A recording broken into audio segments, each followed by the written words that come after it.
This is celebrating the Big Three with 3 consecutive episodes, each focused on one of the Pearson children. Kevin Justin Hartley was the first to step into the spotlight, and while Hartley will undoubtedly be using this episode as his Season 2 Emmy submission tape, the glare of the attention didn't actually do his character any favors. His first moment of true vulnerability this season came at the end of the episode, but was immediately squashed by the news that Kate Chrissy Metz had suffered a miscarriage.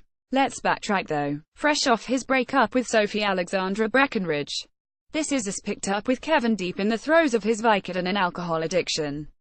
He had holed himself up in a hotel room to drink himself into bearded misery. Sorry folks, it's not just for a movie.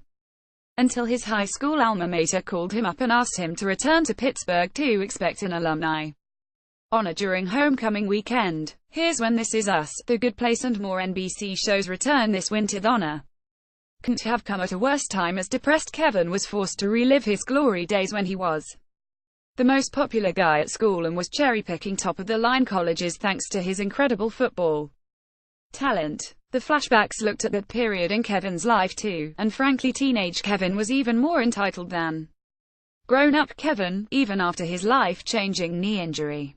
Kevin's inability to live up to his dreams sent him in a downward spiral, including a one-night stand with a former classmate that led him to writing a fraudulent prescription for pain killers. It was Kevin's douchiest move of the entire show until he realized he'd lost the necklace Jack Milo Ventimiglia had given him as a kid, the last item of his dad's he owned, during the undressing phase of his ill-minded hookup. Thus a panicked, strung-out Kevin returned heart in hand to the woman he literally walked out on after using her for a quickie to beg to be let back in her house to look for the heirloom. She rejected his begging to get back into the house, because Kevin seriously messed up and shes a human.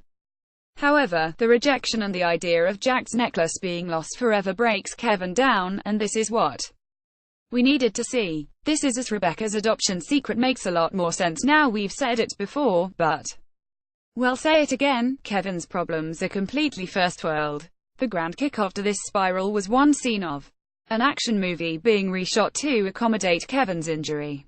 He wasn't being recast. None of the other emotional scenes he was in were being cut.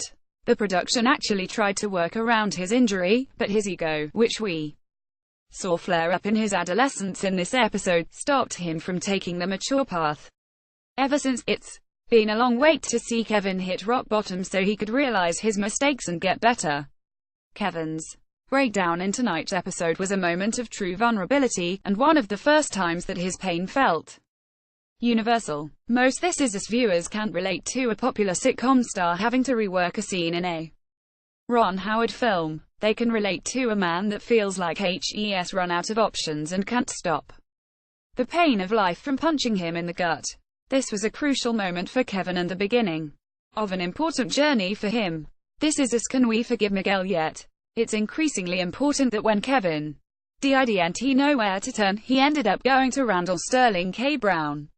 The two brothers have been at odds since they were small children, so this potential moment of connectivity is a huge breakthrough for them, but the significance of Kevin finally asking for help went unrecognized. Instead, Kevin's confession was cut off with the news that Kate had lost her baby, which will be the central plot of next week's episode, number 2.